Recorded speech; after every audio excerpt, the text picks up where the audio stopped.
Welcome sa Dries TV. Kung interesado ka sa ganitong news, huwag kalimutang isubscribe ang ating YouTube channel. Maraming salamat!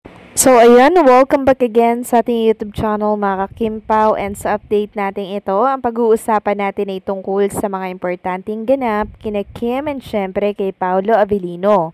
Pero bago po ang lahat, maraming salamat sa inyong patuloy na pagsuporta at pagsubaybay sa mga daily update natin.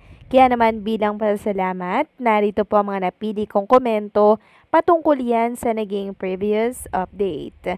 Una komento mula po ito kay Ginang Mila Carillo. Sabi niya dito, tama naman yan. Ingatan ang pera mo Kim kasi may artista na katulad mo na niloko, kay Kim ingatan mo ang pera na pinaghirapan mo.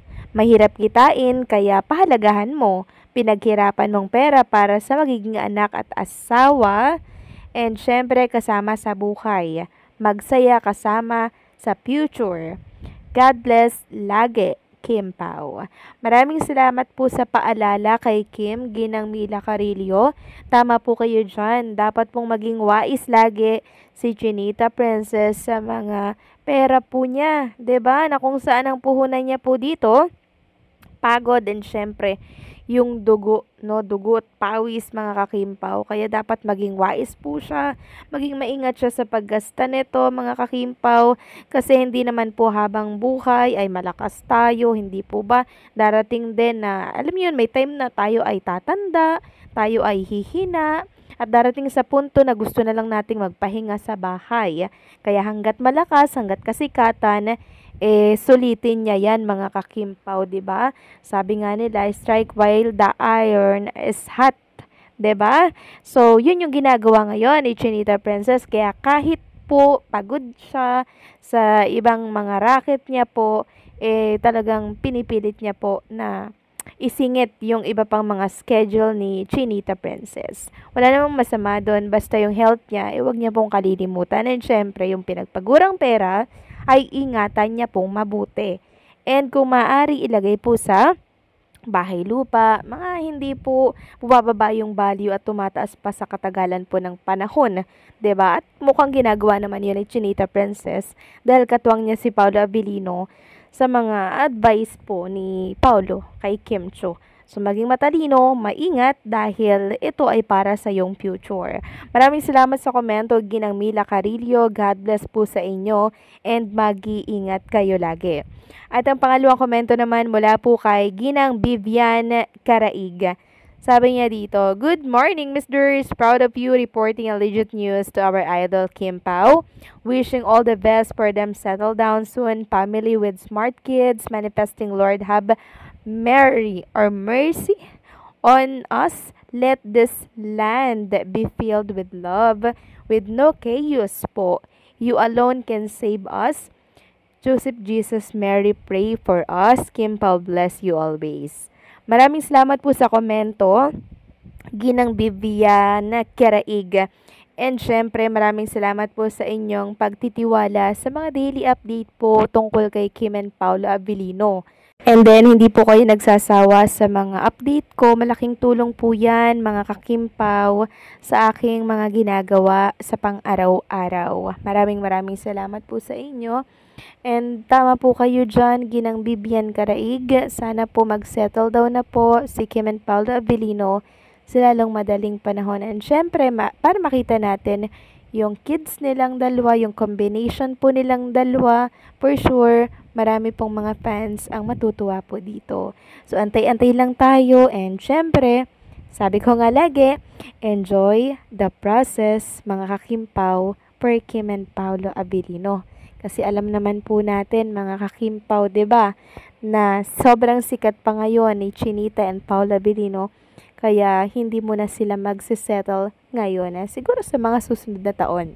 So maraming salamat sa komento po ninyo. God bless and mabuhay po kayo. So eto na nga, pag-usapan na natin mga kakimpaw yung mga topic na nakalap natin sa hapong ito, at unahin nating pag-usapan ang tungkol dito sa inilabas po na teaser ng Prime Video PH na siyang trending at pinag-uusapan sa lahat ng social media platform.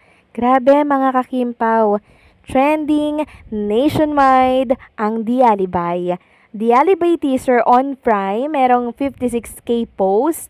Pang number 2 na trending, ang Paula Avellino. Pang 3 yung spot niya, 56.6k. Ang Kim Chiu naman, pang 4 yung place niya dito. Kim Chiu, 57.6k. At ang Kim Pao, pang 5, 56.7k na post. Grabe naman kayo, mga ka-Kim Pao. Talaga namang pinagte-trend ninyo etong mga hashtag na may kaugnayan kay Kim and Paula Avellino. Sobrang thank you, mga ka-Kim Pao, dahil napakasipag nyo po sa pagpapatrend. Ngayon, pag-usapan natin yung tungkol sa official trailer or teaser ng Dialibay. Grabe, ibang Kim Chiu po, mga ka-Kim Pao, yung nakita natin dito. Talagang in the hubad era of Chinita Princess or Kim Chiu. Grabe, no? Nakita natin yung paghuhubad ni Kim Chiu doon. Nakabra lang siya, tapos nakamaiksi po siya ng short.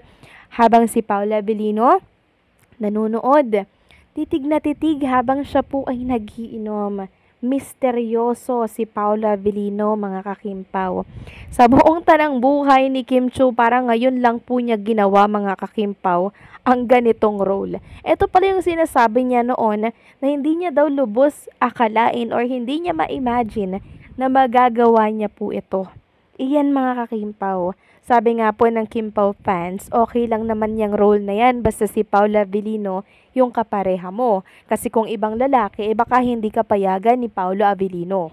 Sobrang hot na Chinita Princess at Kim Chiu or Stella Marie, mga ka-Kim Pao, ang ating natunghayan dito po sa trailer ng Dialibay. At maging ako, mga ka-Kim Pao, kahit ako po ay babae, ay grabe po, mga ka-Kim Pao, nakaka-inlove, nakakadala po si Kim Chiu. Ano pa kaya si Paula Avellino na mismong ando doon sa location na yon, mga ka-Kim Pao, 'di ba? Imposibleng hindi po yan madala sa eksenang yan ni Chinita Princess. Kasi tayo lang na nanonood.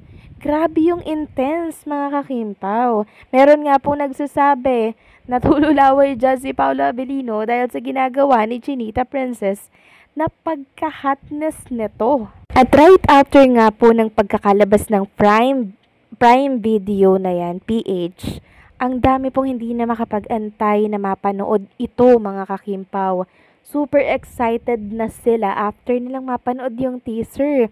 Parang gusto nilang makita agad kung ano yung mangyayari, ganyan sila ka-excited. At for sure, another award-winning na naman ang project na to, mga ka-Kim Pao. At maraming nag-aabang na nito na ipalabas sa Free TV. Pero bago mangyari yon, panoorin at suportahan muna natin ito sa Prime Video, mga ka-Kim Pao. Prime Video PH. Sana po nakasubscribe na ang lahat dito. Kayo ba, mga ka-Kim Pao, ano yung masasabi nyo right after nyo mapanood yung teaser? Please comment down below.